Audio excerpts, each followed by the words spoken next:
All America, all the time. Sit down, buckle up, and get ready for The Dan Bongino Show. Today is a Make America Healthy Again oriented show. We're going to have a segment on it. You know I love this MAHA movement. I am fascinated by it. Also, we have as a guest today Dr. Marty Makary at HHS working for Secretary Kennedy. We're going to talk about food dyes, the food pyramid, some of the stuff that's going into your body that they're trying to get a better handle on. We're going to talk about psychedelics, psilocybin, ibogaine, AI and cancer. So it's going to be a pretty fascinating conversation. Please don't miss that today. Also, I have a segment up before that about this whole movement-oriented Make America Healthy Again. Because if you're not healthy, folks, you're avoiding Dan Bongino rule number one, which is don't get dead. Just don't get dead. Whatever you are doing in your life, you should be avoiding getting dead until what was supposed to be your natural expiration date. Also, in the beginning of the show, I've got a couple things for you, a couple important things. You want to change America forever? Well, forever almost, because we don't really know forever. We don't even know how long forever is going to be. I've got a simple 5-point plan, and all of these things are in the news right now. I'm going to tie them all together. Gerrymandering, the SAVE Act, the filibuster, and a couple more. I've got them all for you. We do these 5 things. The Republican Party, the conservative movement, and the MAGA movement, I promise you, will not lose an election anytime in the near future. We just have to do it. All right, big show today, a lot going on. Hey, when there are supply constraints on commodities, prices surge. You saw it with fuel prices, with the Strait. And now you know what else is a limited commodity too? Gold. I am a big buyer and investor in gold. I love gold. They mine it out of the ground, and when it's gone, it's gone. Governments can't just print more gold. It doesn't work that way. That's why everyone from central banks to savvy savers are diversified with gold. If you've been thinking about it for years, but have still not moved some of your savings into physical gold, Birch Gold Group is who I trust to help you. They've helped me, been a customer many times. Now through May 29th, Birch Gold is giving a first-time gold buyer a rebate of up to $10,000 on qualifying purchases. For details and a free information kit on diversifying into gold, text Dan to the number 989898. Birch Gold, BIRCH, can help you convert an existing IRA or 401k into a tax-sheltered IRA in physical gold. Text Dan to the number 989898 to see if you qualify for a first-time gold buyer rebate of up to $10,000. Again, text Dan to 9898 today. Birch Gold. Thank you, Birch Gold. Message and data rate supply. Today's show also brought to you today by American Financing. Speaking of saving money, money belongs in your wallet, your bank account. Summer expenses in 2026 are stacking up faster than ever, from those pricey family vacations and record gas prices to looming tuition and camp fees. For many of us, it feels like the only option is swiping the credit card, leaving you trapped in a cycle of high interest debt.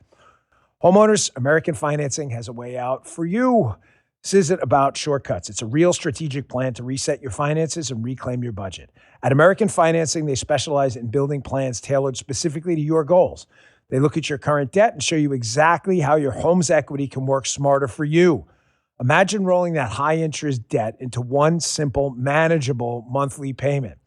There are no upfront fees, and there's zero pressure, just honest advice from salary-based consultants with your interests in mind. On average, their customers are saving $800 a month. That's real financial breathing room. Start today. You may even be able to delay 2 mortgage payments, so don't wait.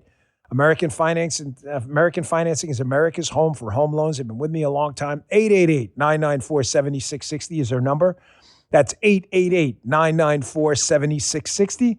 Or you can visit them at americanfinancing.net/Bongino. That's americanfinancing.net/Bongino. Thank you, American Financing. All right, fellas, let's go. You want to change America forever? Before I get to this ridiculous thing that happened with the judge yesterday, I want to talk about it. The reason I'm tying these stories together, because one of the things I always try to avoid with this show is just, repeating things you can see on basically the news every night. Because you can be like, I heard about that last night. Yeah, but there's a reason. If you haven't heard about the story of the judge, I'll get to it in a second. The suspect in the White House Correspondents Association dinner, attempted assassination attempt, is in court. And basically the judge apologizes for the conditions. I'll get to that in a second. You want more judges like this? don't vote in the midterms. Don't vote in the midterms. And ladies and gentlemen, you don't have a midterm problem. You have a generational problem. Because these judgeships are lifetime appointments.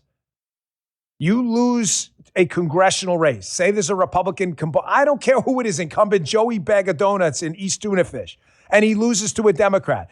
That sucks, but you're stuck with the Democrat for 2 years and you run someone again. There are liberals listening who don't understand civics. If you're a member of the House of Representatives, the United States Congress, you have a 2-year assignment. That's it. Senate, 6 years. For some liberals, this is news. You get a judge in there who's a liberal and an activist, you're stuck for life. There's no getting away. And the problem is, while the Constitution, this elegant, glorious document we have, was designed to have 3 branches of government that are co-equal and jealously guard each other's power, that's not what's happening right now. Can we just throw that in the garbage? Bundle that up, throw it in the garbage. The most powerful branch of government right now is the judicial branch, because they just usurp others' power. I'm not talking about all judges. I don't stereotype people. But this problem with the judge in this case is not limited to this case. We've had judges telling the president that they're the commander-in-chief. They're going to make military decisions. We've had judges writing law from the bench. You don't see, I'll prove it to you. The judiciary is the most powerful because they've usurped power from the other 2. You don't see that with the other 2 branches, largely. You don't see members of the House of Representatives putting on black robes and trying to officiate over civil matters, correct? You don't see the president doing the same thing. You want to fix America? For a long time, not 2 years, not 4 years, not a 6-year Senate term, excuse me. You want to fix America and make it lasting? Here's what we got to do. Ladies and gentlemen, number one, we have to pass the SAVE Act. I know you've heard it before, but when you combine the SAVE Act with gerrymandering reform, when you combine that with border control, when you combine that with reviewing how we do the census, and you dump the filibuster, you have a multi-point plan to change the country forever. Let me walk you through this. Here's how the steps work. First, we have to nuke this filibuster. I've said it yesterday. I don't want to nuke the filibuster. However, we don't have a choice. The Democrats are going to do it when they hopefully don't get in charge. But if they do and take over the Senate, they are going to rewrite the rules to nuke the filibuster. Ladies and gentlemen, how do I know that? Dan, you're being dramatic. I'm not being dramatic. The Democrats have already told us in the Senate they're going to nuke the filibuster. And the 2 Democrats that voted against it, Joe Manchin and Kyrsten Sinema, claim to be an independent, and they're gone. They're gone. You get a couple of, let me give you an example. I'm going to cover this later in the show. You've got a candidate in Michigan, this Al-Sayed guy. This guy is a left-wing lunatic. This guy gets in the Senate. You think he's not going to vote to nuke the filibuster? Are you crazy, man? Are you out of your mind? Of course they're going to do it. Their voters are going to pressure them to do it.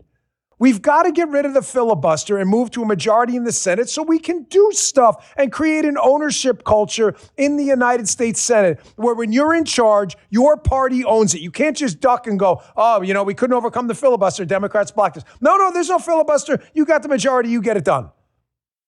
Step 1, get rid of it.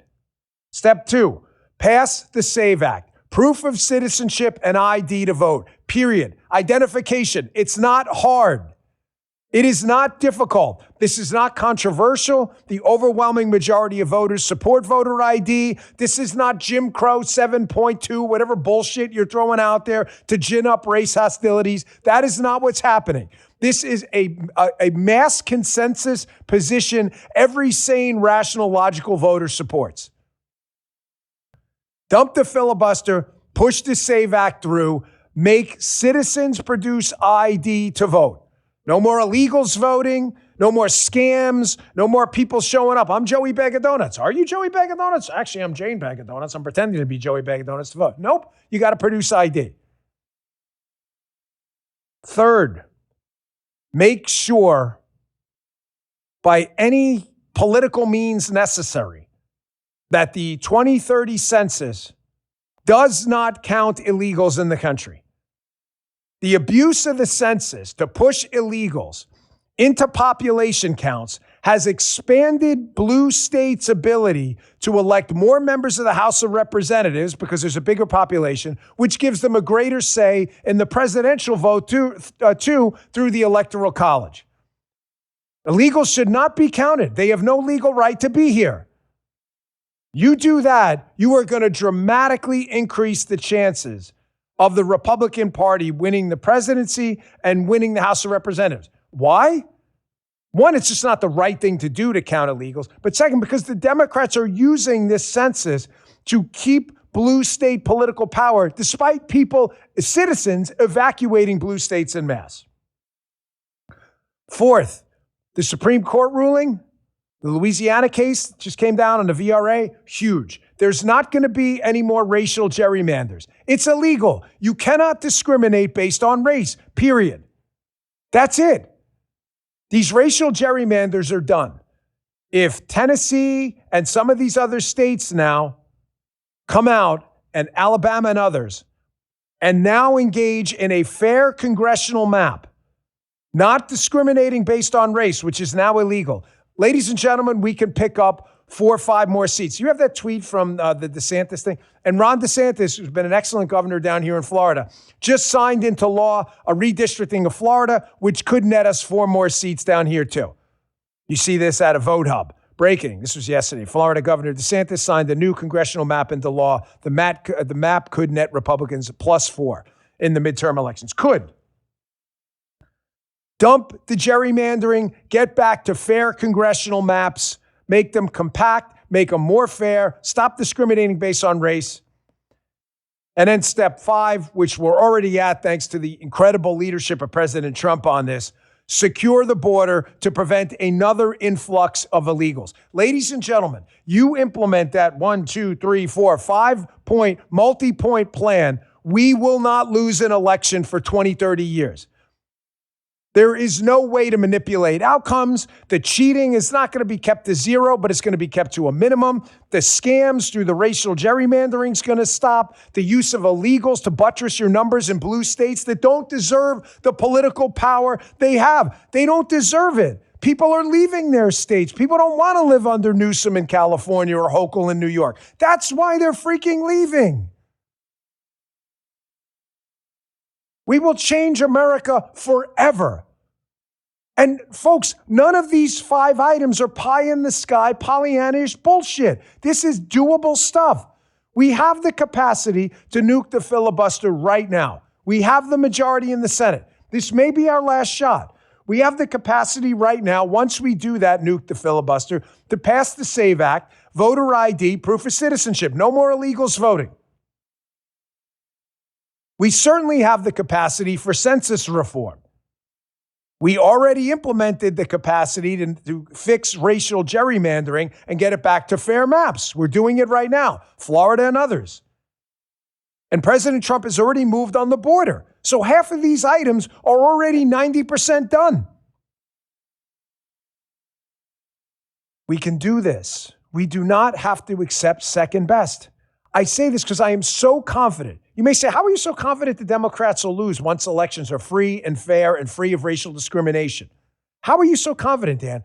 Because the Democrats' ideas, ladies and gentlemen, suck. They suck. Whether it's confiscatory taxes, excessive government red tape, government control of healthcare you should control, sticking kids in shitty public schools, none of this stuff is popular. Defund the police, Open borders, If this stuff was popular, Kamala Harris would be President Harris, and she's not. She's Citizen Harris. She's like Citizen Kane without the cane and with the Harris. She's not the president. We win because our ideas win. Because they're just, I hate the term common sense. It seems like such a default.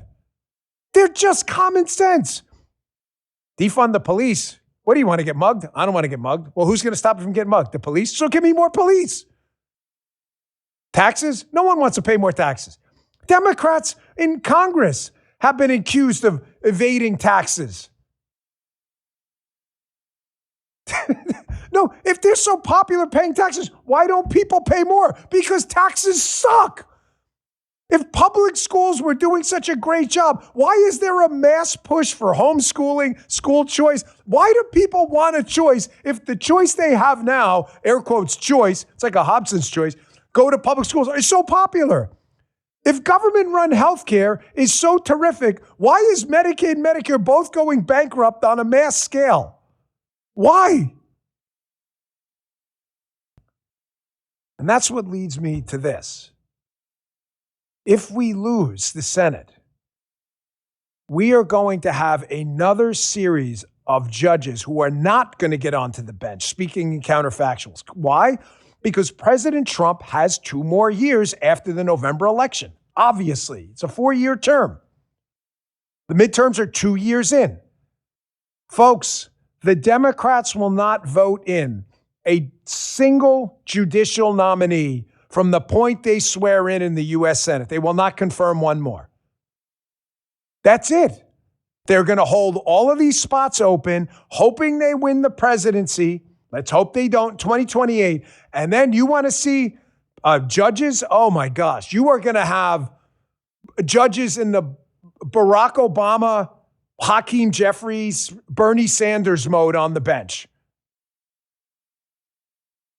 You saw that yesterday with this story.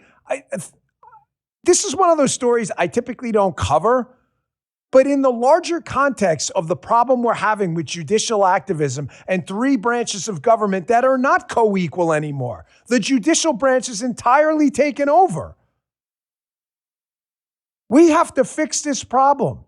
And the way to fix it is the multi-point plan I just told you about, where we get constitutionalists on the bench. I just need people to rule on the constitutional grounds. Don't be an activist. Check out this Fox News tweet. This is outrageous. The judge in the White House Correspondents Association dinner is talking to Cole Allen, the suspect in the case. And he was, these are quotes for liberals, meaning the judge said it, as a magistrate, by the way, Zia Farquhar, that he was fascinated and disturbed by the suspect's treatment in jail. He notes that it's extremely disturbing that he was put in restraints with no criminal history. It's troubling. Then he references the January 6th offenders. Was anybody treated more unfairly than them? He notes, quote, at a minimum, I should be apologizing to him. We're obligated to make sure he's taken care of. I'm sorry that things have not been the way they're supposed to be. You want to put this guy in like a 4 Seasons? What do you want to do? Give him back rubs? You want red light and IV therapy for him? This is a jail. Does the judge not know how this works? I'm not going to harp on this a lot. You've heard enough of it. And again, I don't like to repeat everything on cable news. I love cable news. You see it all day. You come to this show for... I want to make the point about the judge in a larger context that judicial activism is going to bury this country. It is the single most powerful branch of government that's not even a controversial statement anymore. They've usurped power from the executive, from the legislative branch, and the country can't continue like this, folks. We can't have hundreds of magistrates and federal judges and circuit court judges and Supreme Court justices that all think they're the commander in chief.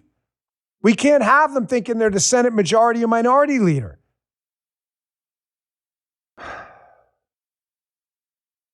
I got a bit of good news coming up next. The Republican bench here is deep. I addressed this yesterday. I addressed this last week. Folks, I have never been more optimistic. You got all these people out there. They are such, Debbie Downers or Danny Downers or whatever. I've never seen a Republican bench so populated with talent. I'll show you what I mean. Let me take a quick break here. I'll show you what I mean coming up in a second. You may have seen this video, but again, I want to address it from a different angle because the Democrats have always, at least I shouldn't say always, but always in my lifetime, I've only got 51 years on the planet, probably 45 conscious, right? Not that I was, meaning like I was a kid. Read into that too much. I know, just like, what do you mean? You're like doing drugs for 6 years? No, I mean like childhood amnesia. Breaking news. I'm just telling you, the Democrats have always had a monopoly on the cool factor. They have. And the media pumps them up. Obama, Clinton, look at Obama plays basketball. So what? Who cares? Clinton plays a saxophone. Great. No more. Kamala Harris was the anti-cool factor. So was Bernie Sanders. And now we got a monopoly. Don't play this stuff down. The bench is deep. Quick break. A quick question. How much control do you actually have over your money right now? Listen, technology's changed everything. You got this censorship culture out there. It is really, really worrisome. Technology's changed everything, and it's changing how money works. So get ahead of these trends now. Crypto started as a niche, but it's going mainstream. Faster payments, more control, fewer middlemen. That isn't hype. It's where things are going. And getting started today is easier than you think. With Rumble Wallet, you can buy Bitcoin, hold dollar-backed stable coins, can even own digital gold backed by real gold, all in one place. I love my Rumble Wallet. The setup is really simple. You know, I'm not a huge tech guy. It is really easy. It connects with MoonPay, so you can use your debit card, credit card, or bank account. You can be up and running in just minutes like that. You can start small. $10, $50, $100. It's not about the amount. It's about getting in early and understanding what's coming next. Control your money. And once you're set up, you can even tip your favorite Rumble creators directly. So do this today. Scan the QR code or click the link in the description and download Rumble Wallet. Go to your app store, download Rumble Wallet. From there, you can set up your wallet, tap buy, and you're in the game. It's really that simple. Take control of your money. Get started with Rumble Wallet today, please. I'm really worried about the censorship future. Rumble Wallet is a technology provider only and not a custodial service. See terms at wallet.rumble.com. Thank you, Rumble Wallet. Can't recommend it enough. All right, folks, this is what I'm talking about. You implement this 5-point plan, the filibuster reform, the SAVE Act, the census reform, gerrymandering reform, and border control. We're already halfway home, and we've got power for a long time to bring back the constitutional republic and freedoms and liberties we were destined for. You had manifest destiny, a freedom, liberty, or part of manifest destiny too going forward. Check this out. Here's Secretary of State, National Security Advisor, probably has 10 other positions. You've probably seen a video of Rubio DJing at a party. So why would I play that on my show? Look at this Rubio. So he's waiting for the beat to drop, right? You know what I love about it, too? He looks totally natural. He's not like trying to pretend to dance like that awful video we had of the guy running for governor in California up on the stage when that was the cringiest video ever. Look at Rubio. He's waiting for the beat to drop. Folks, on a very serious note here, candidates have to be relatable. The king of relatability, which must be the greatest political irony of all time, is a billionaire real estate developer who relates to the average guy better than most average guys relate to the average guy, and his name is Donald Trump. He's in the White House for now his second term and has dominated Republican politics for 10 years. The guy just basically owned the kind of cool, relatable factor. But relatability matters in politics. Folks, listen, I'm not going to tell you every single person out there votes on the issues. They vote on people they can relate to, who they feel empathize with them. They do. And I can't think of a better politician outside of Donald Trump out there who does it better than Rubio. I'm just telling you, we have a bench of really relatable people right now. You got a warfighter, now Secretary of Defense, in Pete Hegseth. You've got JD out there who just can go back and forth for hours. You've got Secretary Rubio, who's just, I mean, the guy has just crushed it. You've got a really, really deep bench of talent. That's not even getting into the House and the Senate.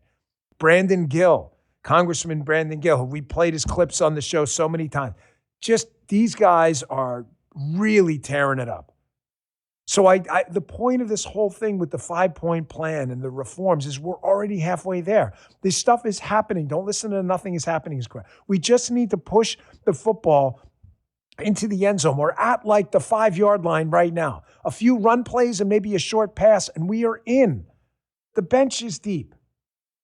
And it's not luck. There are really big, bold things happening right now, and the country's in an amazing place. All right, produce receipts. We always produce receipts on this show. This administration is not lucky. They are just good. They are just good. Everybody loves Lucky Trump. This is what the left thinks he is. It's not luck.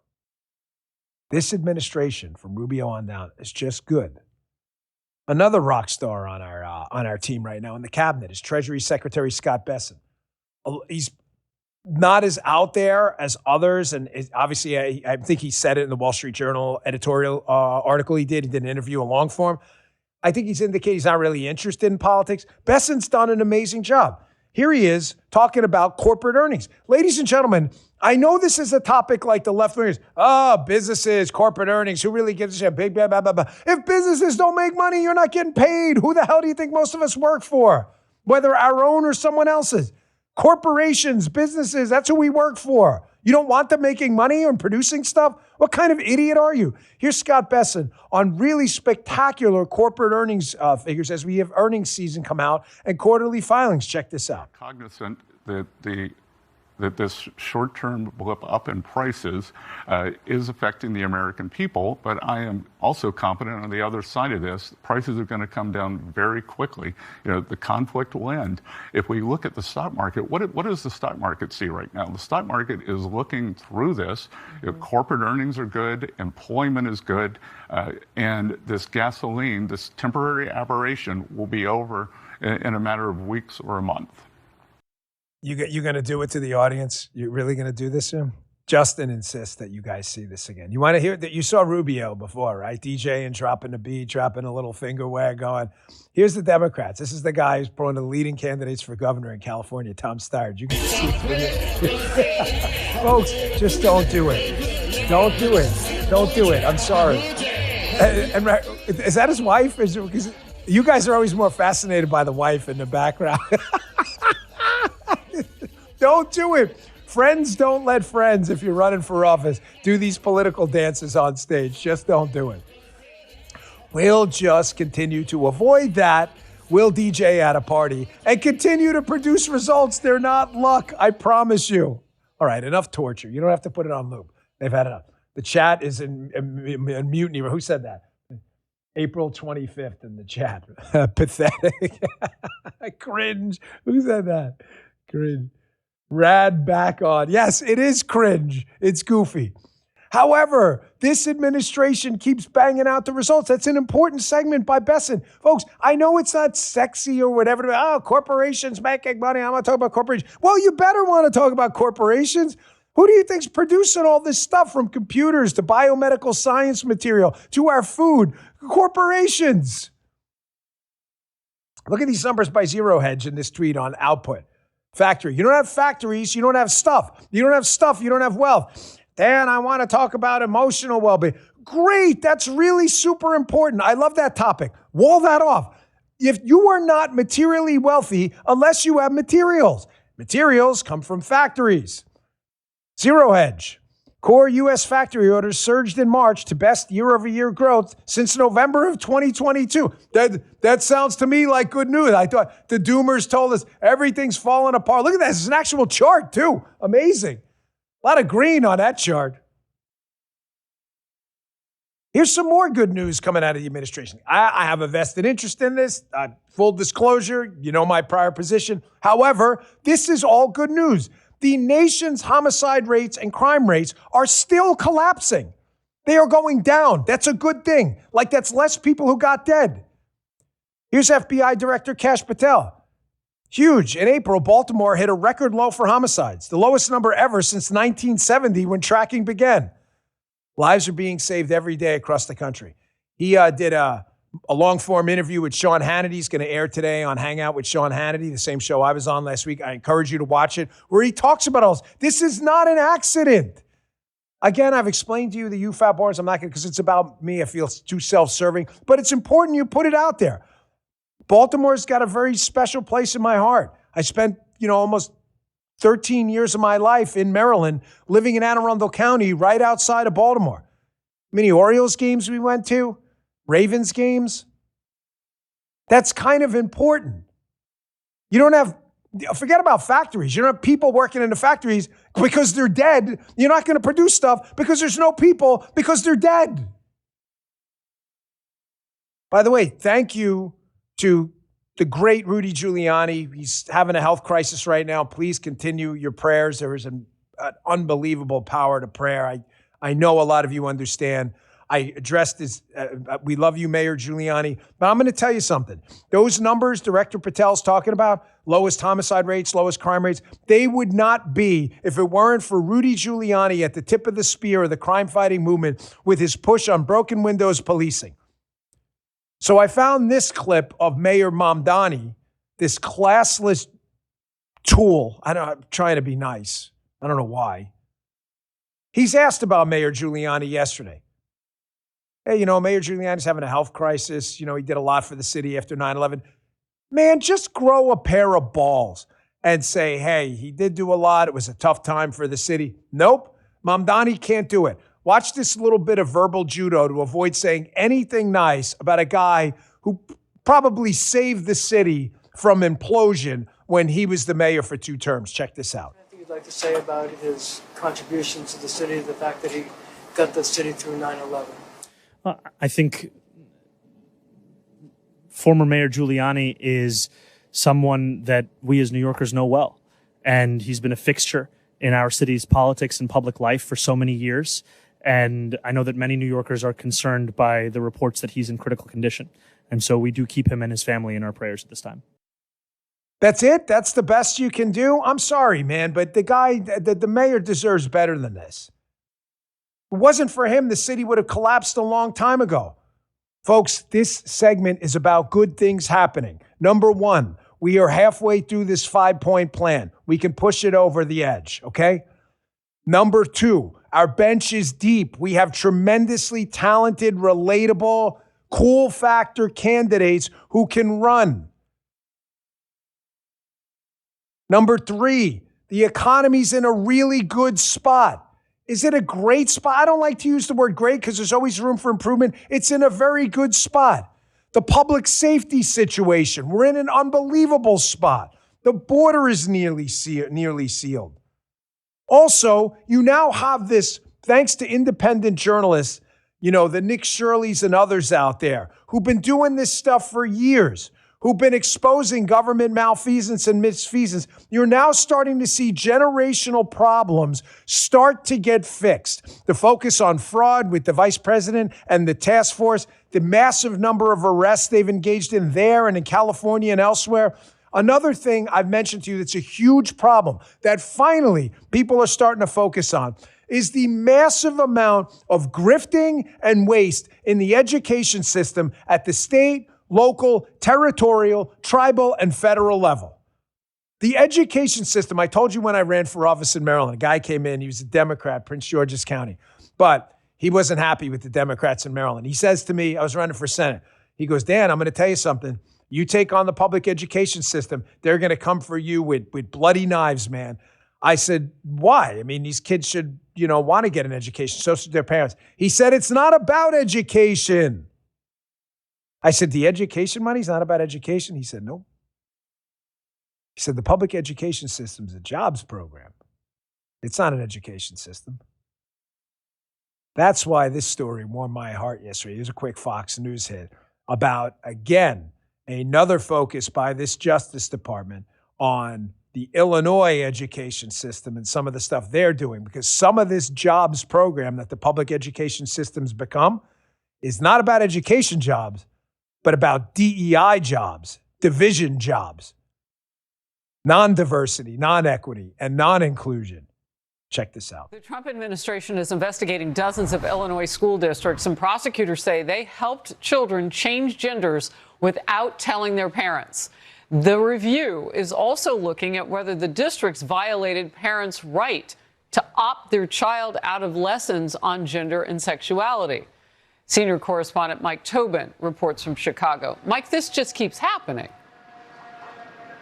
Yeah, and Harris, if Illinois schools are transitioning students without the consent or knowledge of their parents, the Department of Justice is going to find out about it. As you mentioned, the DOJ has launched an investigation into some 36 schools in Illinois. The investigation is going to probe whether the schools are pushing woke agenda on the students, particularly if they're pushing sexual orientation and gender ideology. Now, the investigation will examine if parents have been notified about how sexual orientation and gender ideology is being presented to the students, whether parents are being kept in the dark about a child taking on another gender, and whether students are forced into locker rooms and bathrooms with a person born the opposite gender.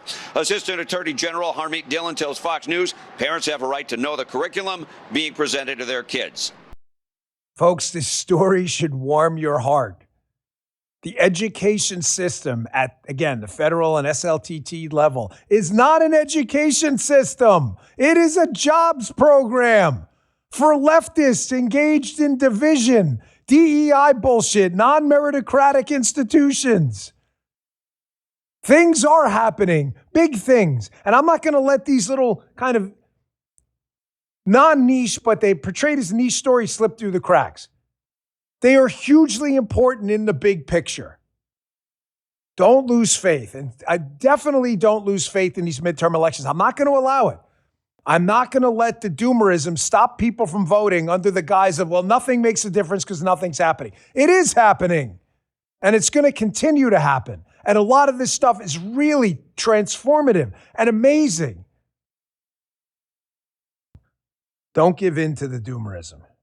Folks, we got to save the Senate. Going back to the Maryland sucks. We need you for governor there.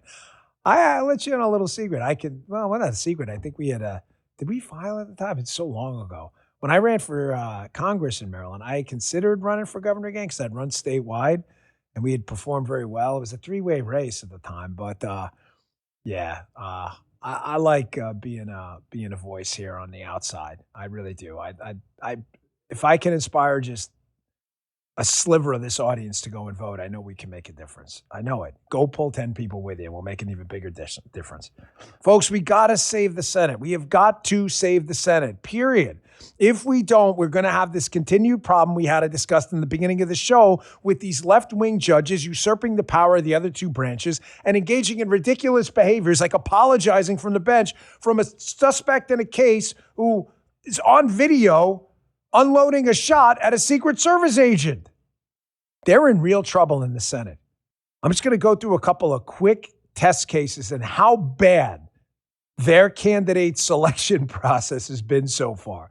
The Democrats are floating in a cesspool of human waste right now on their Senate Democrat side. The pool of candidates is the worst I've ever seen. Here's a rogues gallery of zeros they have who are going to probably walk into the nominations on the Democrat side for this cycle. Fox News. Graham Plattner, who is the going to be the candidate in Maine, blames his Nazi tattoo on military culture and, quote, understandably, quote, draws backlash from GOP veterans. No. That's not military culture, jerkwad. My grandfather fought pretty damn hard in World War II in a military culture fighting Nazis. You may have missed that. Like Ilhan Omar. She thought it was World War XI. She may have missed it. I didn't miss it. There have only been two of them. That's going to be their candidate in Maine. You ready to give up? Forfeit the seat to a guy with a Nazi tattoo? What are you, insane? Here's another winner, and by winner, I mean loser. This is in Michigan, moving around the map. These are all Democrats, by the way. Democrat Senate hopeful, talking about Mallory McMorrow. She's running in Michigan, folks. Keep this in mind. Ripped for trashing middle America. Guys, isn't that kind of where Michigan is? Wow, that's weird. Democrat Senate hopeful ripped for trashing middle America in unearthed social media posts. Quote, ticks me off. Mallory McMorrow claims she like misses California. You can go back to California. You can run there, but you didn't. You were in Michigan, the middle America that ticks you off. How do you think that plays with middle Americans. Here's another one in Michigan. They've got a rogues gallery of zeros there. Michigan Senate candidate El Sayed declines to disavow Hassan Piker's past comments. He was out there campaigning with him. Hassan Piker, you know, the Lib podcast guy who talk about social murder and all this stuff. These are their candidates. These are their candidates. Here, I'll throw one more at you. Here's Georgia. You're John Ossoff. You're like, the Democrats in Georgia are like, this guy's like a moderate. He's no moderate. This guy's to the left of AOC. John Ossoff, who's the sitting senator now running for re-election in Georgia. Silent on the Southern Poverty Law Center indictment after taking more than $700K from an affiliate of the indicted group. I said, what? That's so weird, man. That's so weird. That's so weird. They got themselves a candidate problem, folks. We've had cycles where the Republican candidates weren't great. Some of them were misquoted. Some of them were quoted. We've had cycles that weren't great. This cycle for them on the Senate side sucks. Don't give up and don't give in to the black pill crowd. We're going to lose. We're going to get smoked. Whatever, man. We will if you get people not to vote.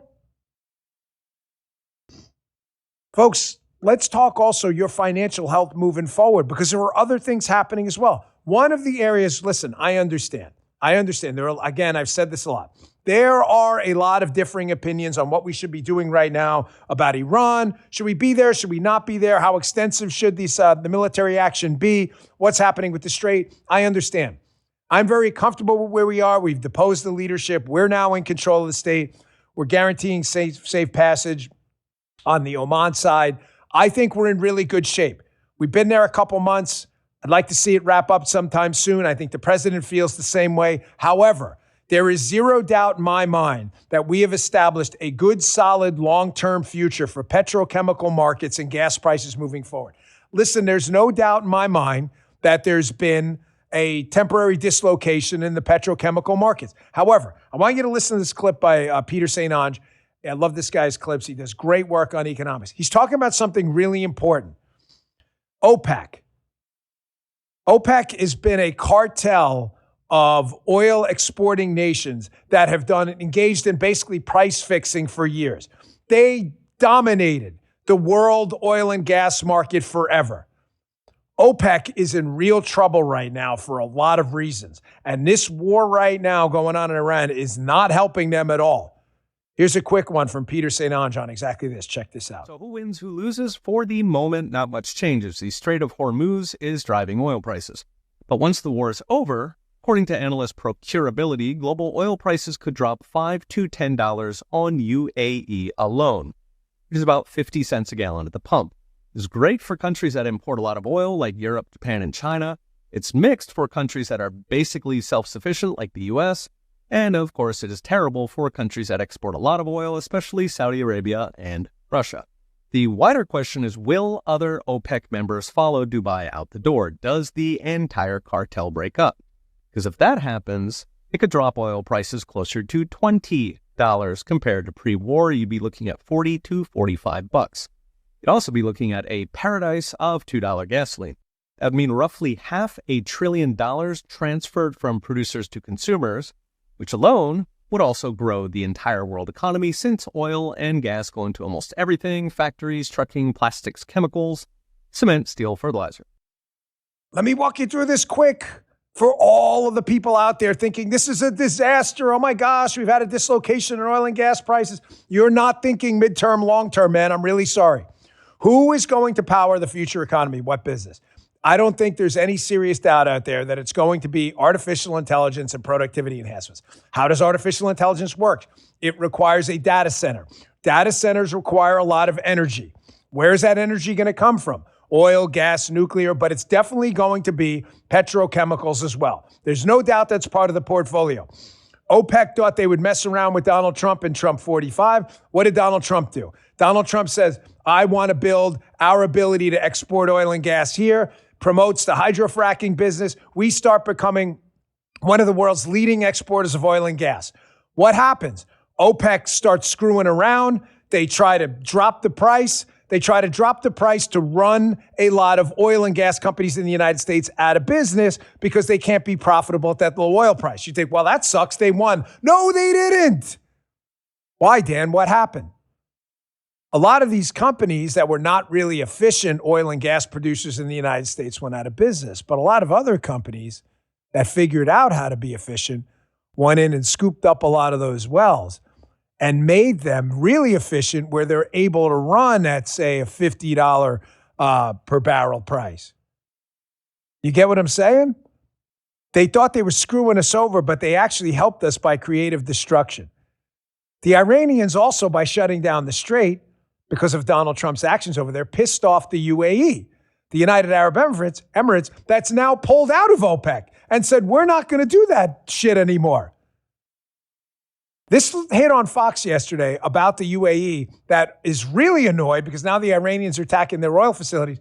Short term, definitely an issue. Midterm, long term, they start pumping more oil and say, screw OPEC. The world is in incredible shape long term.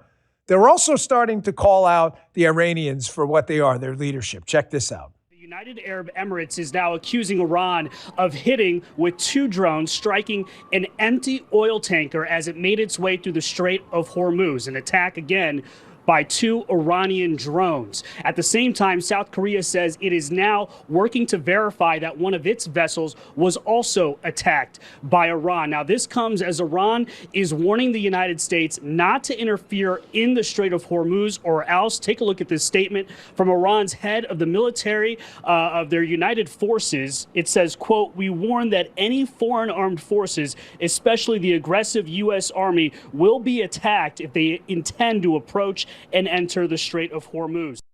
So now you've got the UAE pulling out of OPEC, OPEC collapsing. You've got the potential now for the United States to be the king, the global king in oil and gas production. And you've also got Donald Trump's efforts in both the Strait of Malacca and in Venezuela. We control now the international shipping lanes and oil traffic from one of the world's largest producers, Venezuela, too. Check out this CNBC hit by one of the energy executives working in the White House as an advisor, talking about how we now control hemispheric oil production as well. Long term, ladies and gentlemen, if you're investing in America's future, there's no other party to vote for other than the Republican Party and this MAGA movement and what President Trump has done. Check this out. Great trip, huge celebration of the partnership that exists today thanks to President Trump between Venezuela and the United States. Look, President Trump is a man of action. He wants to see progress. He wants to see action take place. And you saw action and progress in 3 important sectors. Transportation, the first daily flights back from the U.S. to Venezuela. Energy, oil and gas. You saw 3 independent oil and gas companies, new entrants, signing deals with Venezuela. And on mining, you saw a huge landmark mining deal, the first of its kind for gold, for coal, into Venezuela. All of these are showing the tremendous progress in just a short period of time between the U.S. and Venezuela. Folks, I'm telling you, man, long term, we are just in incredible shape. Someone said in the chat, Dan, stop promoting AI. I'm not promoting anything. I'm telling you only this. You have 2 choices. Stop acting like the world is a binary, AI or no AI. It's at the Pandora's box has been open. There's no going back. It's like saying, back during the Manhattan Project, hey, ignore nuclear fission. That's not the way the world works.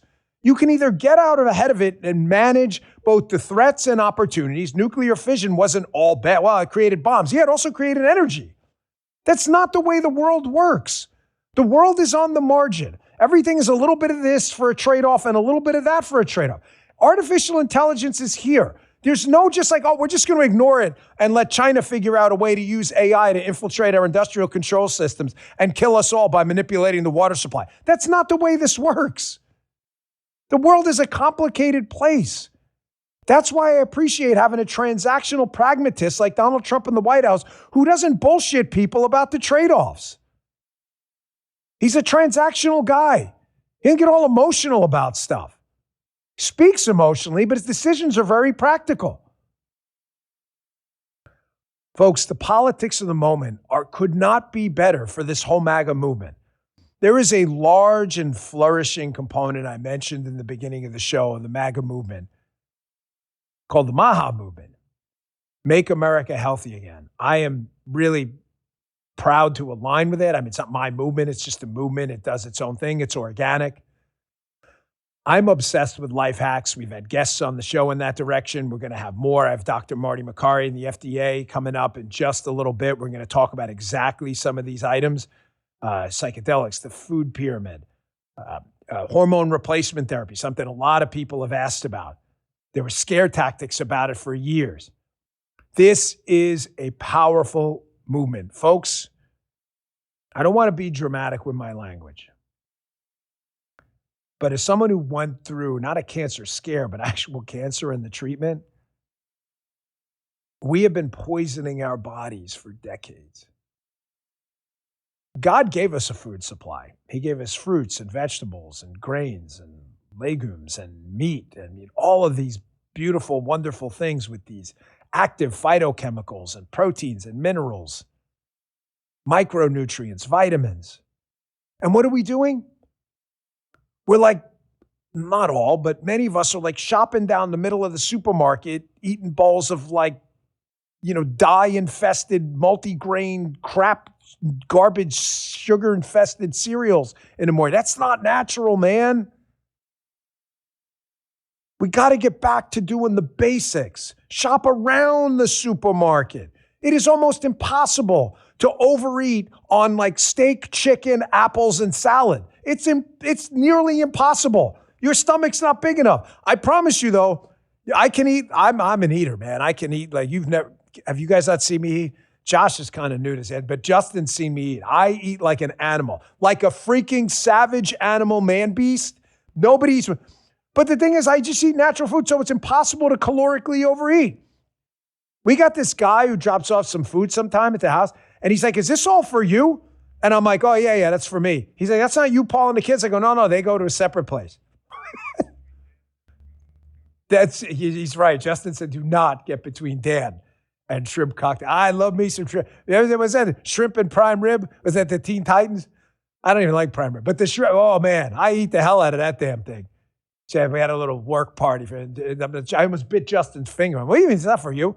I'm like, that was for the table? I told you guys get your own thing. That's right. Any appetizer. I'll take the shrimp cocktail. He said, for the table? No, not for the table. No, that's just for me. You got to eat healthy, man.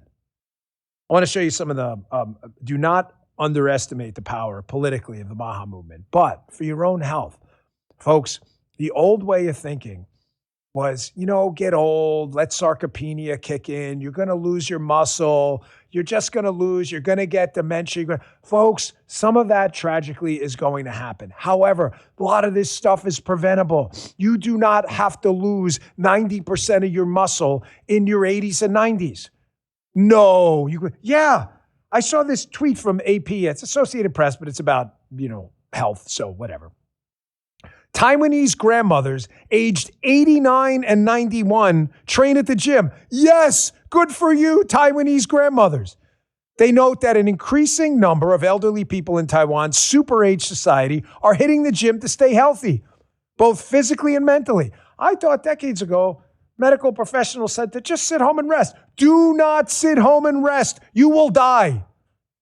You will fall, you will fracture your hip, and you will die. Don't die. Don't get dead.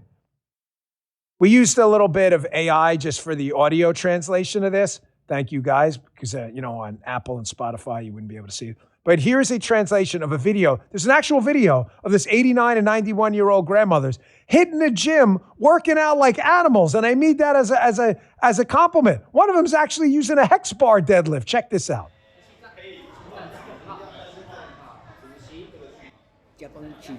At home, I cook and take care of my husband every day, so my whole body takes on a lot. But my younger sister, who trains here, has gotten such good results. She and my daughter encouraged me to come train here too. My husband is in the final stage of his life, but he still asked me to train here. He worries that I won't be able to take care of myself when he's gone. I also made up my mind. I want to stay healthy and strong. Hey, Granny, can you lift 30 kilos? Of course I can. People would doubt and ask, really?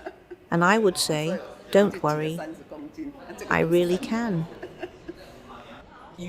In a medical situation, we would remind patients that gym training prevents sarcopenia and helps with osteoporosis while increasing the density of the bones. In general, I have observed an increasing trend of elderly people accepting such concepts. Folks, man, I know like Dylan music and other stuff and all, with the dying of the light or whatever the hell. No dying of the light. None of that shit. You do not have to wither away and die. Justin's like, man, that 91-year-old lady's deadlifting more than me. I think she's deadlifting more than me too. You do not have to live that way. You do not put resistance training stress on your bones. Look at this lady. Look at this. They get porous and they break. Obviously, check with your doctor first. You got some kind of heart problem. I don't mean you're trying to deadlift this lady. Look at you deadlift like 500 pounds and have a heart attack. Is it like, it's amazing. Is that too what could be? Damn.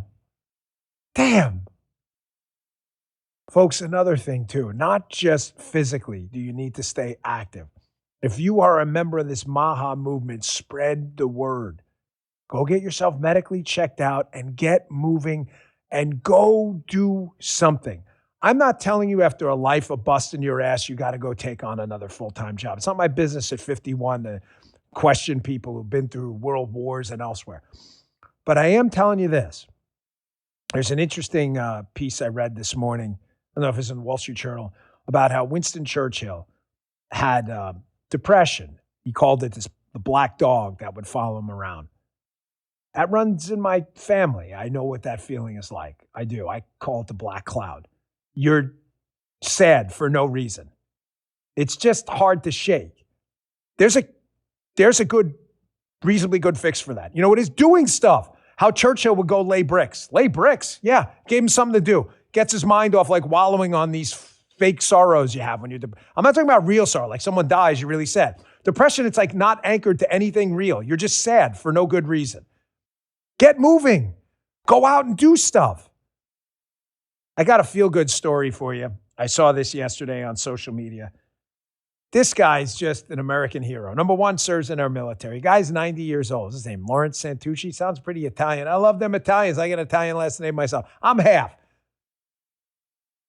My father would say the good half, but I'm half.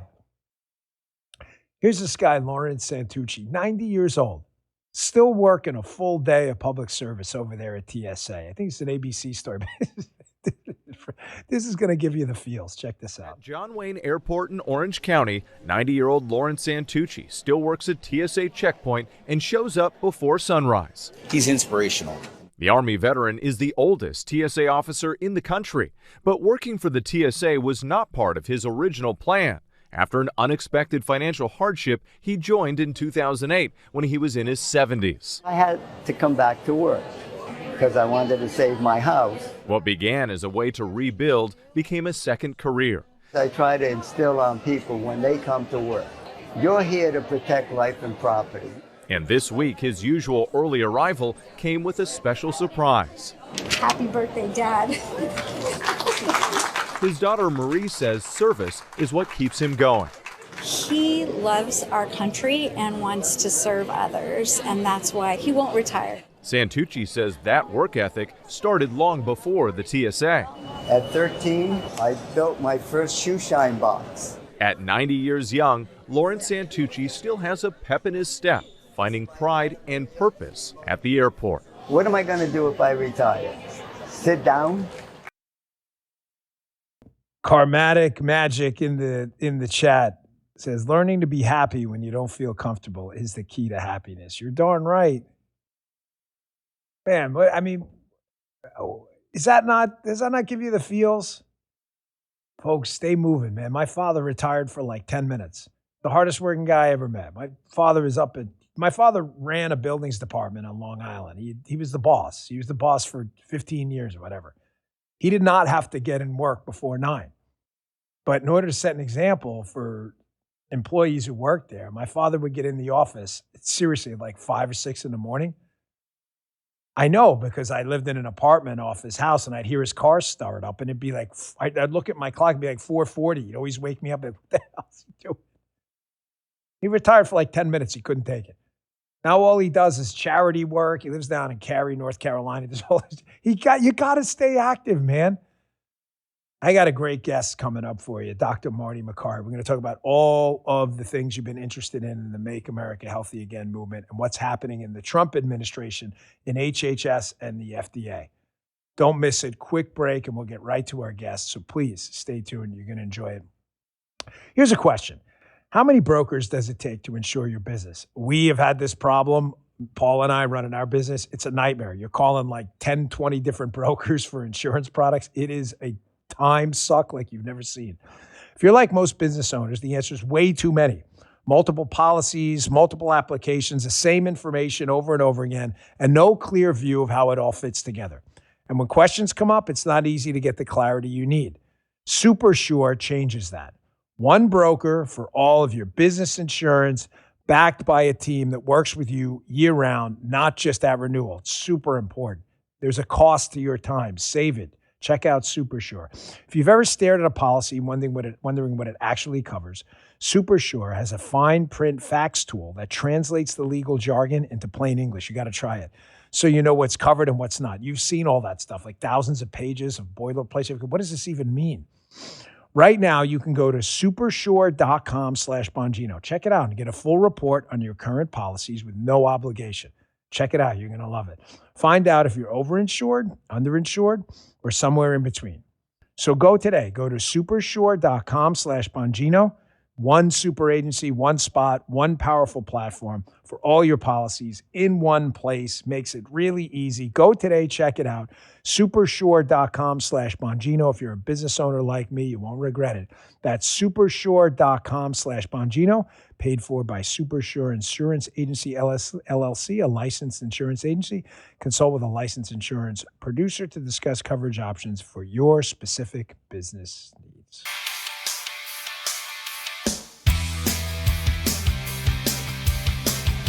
Happy to welcome to the show today an old friend, work colleague at Fox, and now the FDA commissioner, a good man, Dr. Marty Makary. Doc, thanks for joining us today. We really appreciate it.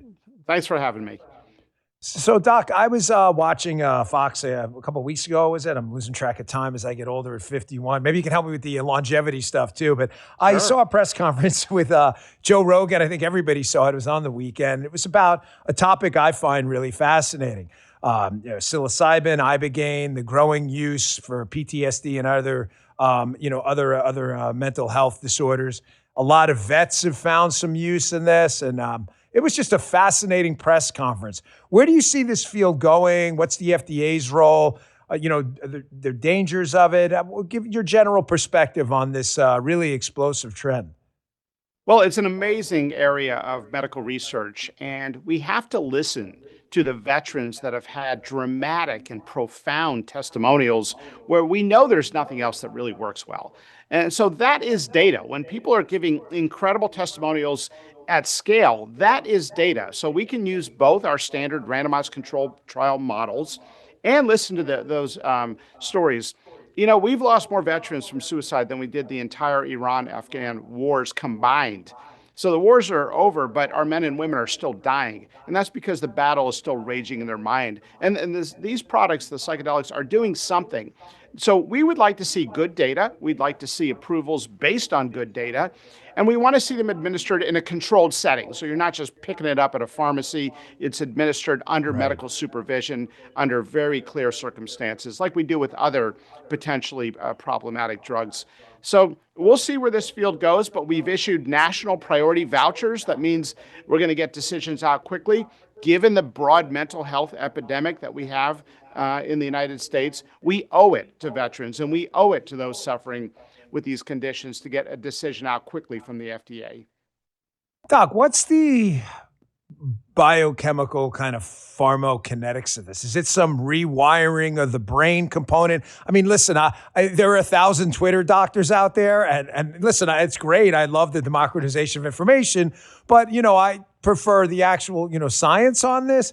Is it some kind of rewiring? Is it activating components of the brain that just haven't lit up before, teaching new thought patterns? How exactly are these psychedelics proposed to be working?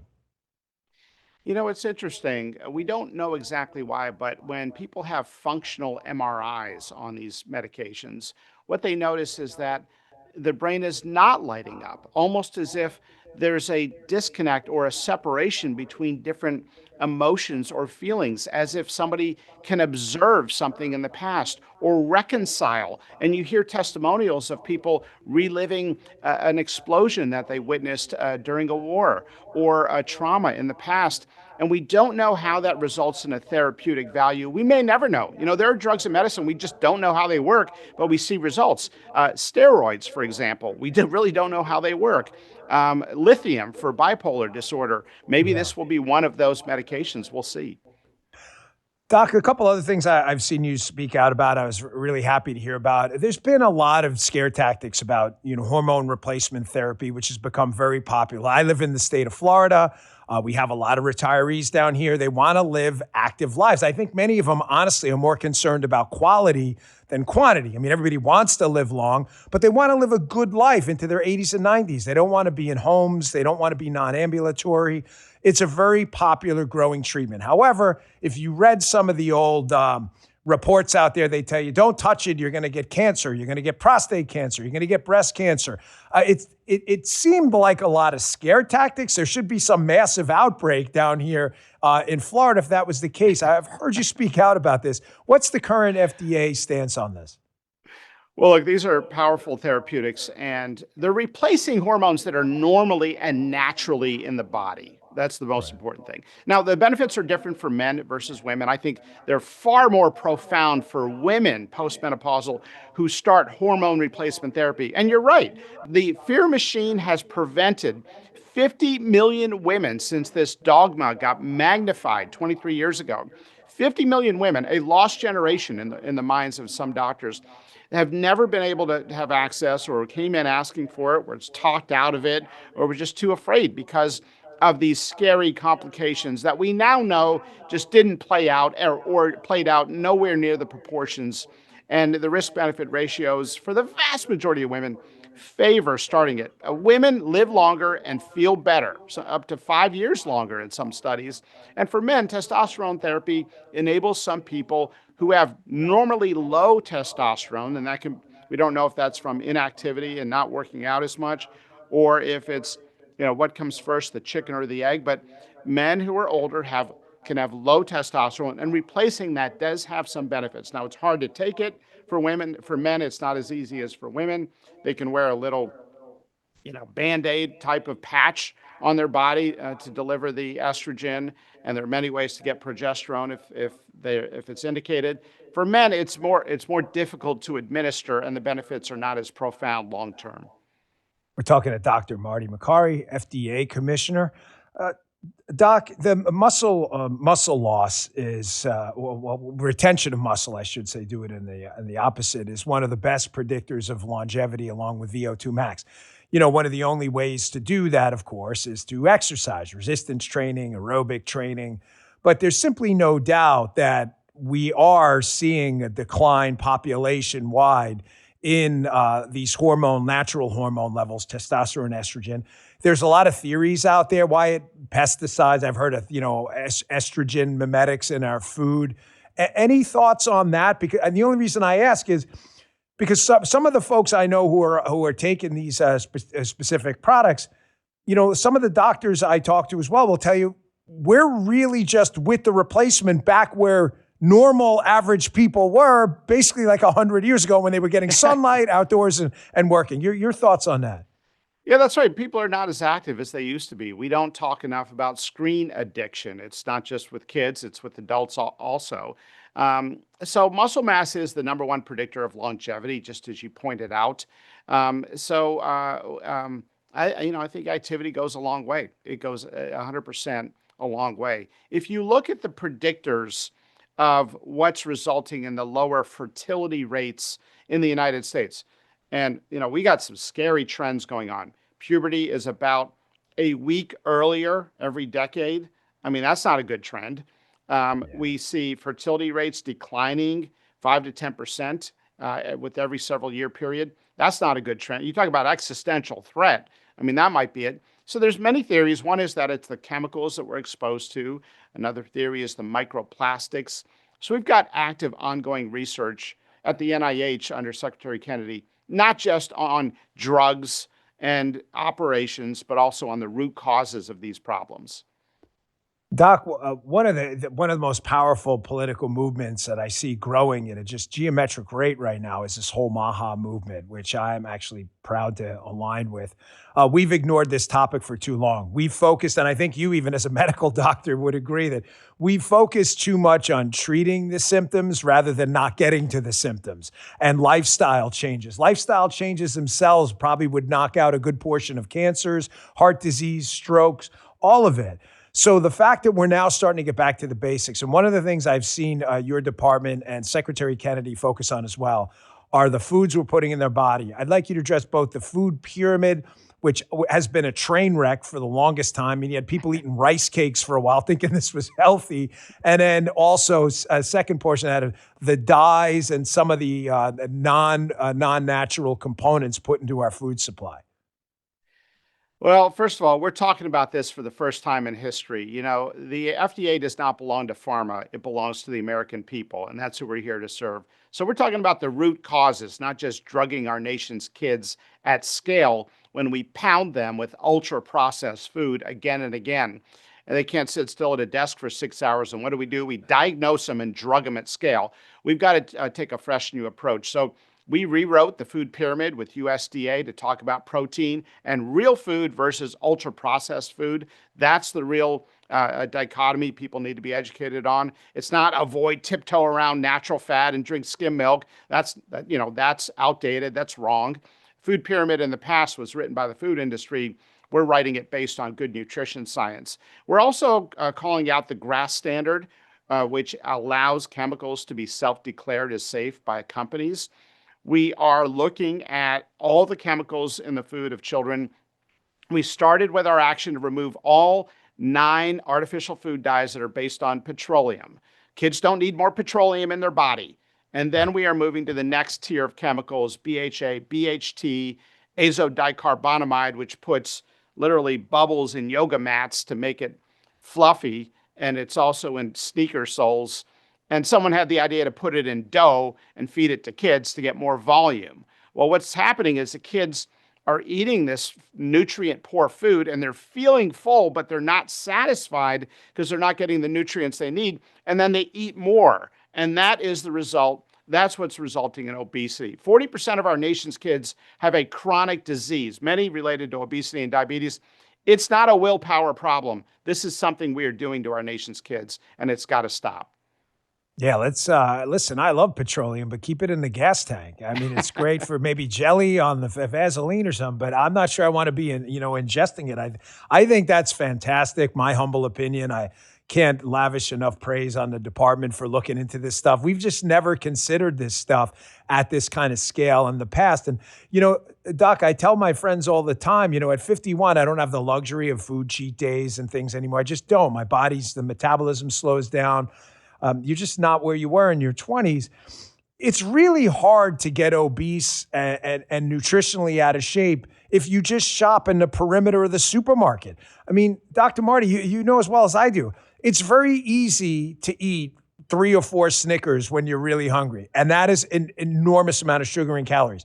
Try eating an equivalent amount of calories in salads, apples, and steak. It's impossible. Your stomach just can't handle that volume when it's natural food. Some of the food that we eat today is so chemicalized, it's almost designed to mess with your brain, with the natural feedback loop to the stomach to tell your body, hey, I'm feeling full and I need to stop. It messes with that. For example, a lot of the sugars that people eat are these compressed processed sugars. They're not the complex carbohydrates that you naturally see in fruit. So both are sugar, but one is spiking your insulin level, putting you in kind of a food coma, packaged with other foods that are ultra processed. And the other is natural food, what we call real foods. So at realfood.gov, we've told people the truth. We're telling people the truth about hormone replacement therapy, about real food, about whatever other topic out there. There's been dogma. Dogma has loomed large in the medical field. And so it's sometimes hard to find out the truth. We're not afraid to tell people the truth. Doc, just a couple more questions. I really appreciate your time, but I'm not sure the general public, and I understand, listen, not everybody has the time to go into detailed nutritional journal, analytics, but I'm not sure they understand the damage that artificial sugar, elevated levels of artificial sugar in the American diet have done, whether it's advanced glycation end products, chronically elevated insulin, what it does to your vascular system, like you said, your brain, the chronic ups and downs you get from energy levels and the subsequent crash. I can't say enough. I am so glad to see your department focusing on this, because even when you do things like juices, I'm not telling you have to live a Spartan lifestyle. I'm just saying you strip the fiber out of the fruit. The fruit was meant to be eaten that way because the fiber delays the natural sugar from entering the system, so you don't get these massive spikes. That's right. You get slower absorption of these carbohydrates when they're bound to fiber. It just takes a longer time for the sugar to transit the GI tract, which means you're not getting a spike in your insulin levels. So when you spike your insulin levels from a big sugar load, do you know what happens? The body will immediately convert it to fat and move it to the liver. That's why liver cancer is going up in the United States. If I told you that eating the wrong foods, eating too much sugar, can cause cancer, you'd say, wait a minute, that's not true. But it is absolutely true. The one type of cancer that is going up in the United States as other cancers are going down is liver cancer. And that's because of the body's natural conversion of fat to the liver to put it in storage when you have too much in your system. And guess what percent of teens have too much in their system? A third. A third of teens from studies now have prediabetes or diabetes. That's exactly what's happening in their body. Last question for you. I've seen some comments from HHS and FDA about artificial intelligence and the use in cancer detection. I had lymphoma. It was really not a great time in my life. Luckily, we caught it at stage 1. But Dr. Marty, I was very lucky. It was a very visible lump in the neck. I could see as I was shaving. It wasn't hard to detect.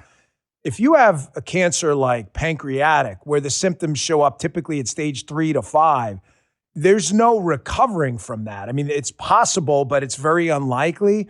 Where do we stand with that? Are you optimistic about this technology? Please give me some good news, because I don't want to say I live in fear, but I'll say I live in anxiety of a recurrence. Thank God it's been 5 years, but cancer patients out there want to hear that the technology is going to finally catch up to this dreadful disease.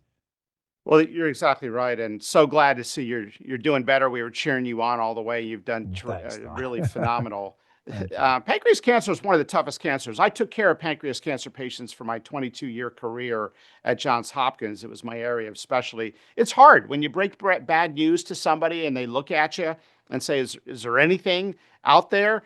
And you don't have anything to offer. I mean, it impacts your soul. It makes you think differently. It gives you a sense of urgency, and that's the sense of urgency I bring to the FDA. Well, it's an exciting time. Right now, we had 3 major announcements in the last couple of weeks. One is a new pancreas cancer drug that had promising results. We identified it early and gave it a priority review voucher and approved the expanded access application in 2 days, which is unheard of. The second announcement was a pancreas cancer vaccine that looks promising. And the third was that researchers at Mayo Clinic say they can identify changes on a CAT scan now using AI up to 3 years before you develop the cancer.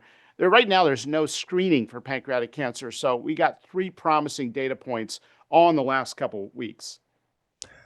Dr. Marty Makary, I really appreciate your time. It was great working with you and hearing your commentary over at Fox. And I'm happy to hear that this MAHA movement is really a growing and really important phenomenon in the United States and making America healthy again. You don't have a healthy country, you don't have a country at all, man. You just got a bunch of dying folks. So I really appreciate your time, Doc. Thanks a lot.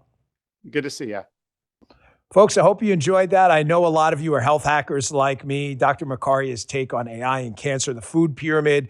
Be really careful with your sugar intake. I know you've been told that since you were a kid, but this is real. This is not just some luxury item. Oh, I'm going to have sugar every once in a while. Sugar, alcohol, all of it. I'm not telling you got to live a Spartan existence. I'm just telling you, be very careful, know what you're putting in your body, and understand the consequences.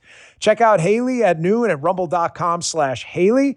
Also, Vince every day, Vince Colin Ace at 8 a.m. They're two of our best content creators here. Check them out, please. And also, go download the Rumble app in the Rumble store. If you would be so kind, I would deeply appreciate it. If you want to check us out on the web, that's cool. Rumble.com/Bongino. Just click the follow button. It's free. And join us every day in this big Bongino Army family we have at 10 a.m. for the live stream. We'd love to see you there. Check us out on Apple and Spotify as well. I'll see you back here tomorrow at 10 a.m. Hey there, I'm Vince. I'm Haley Cardia, Host of Vince. Host of Scrolling with Haley. You can always catch my show right here on the Bongino Report. Live, 8 a.m. Eastern, weekday mornings. Weekdays at noon. If you miss it, no worries. The show will always be right here and anywhere you find podcasts. Thanks for watching.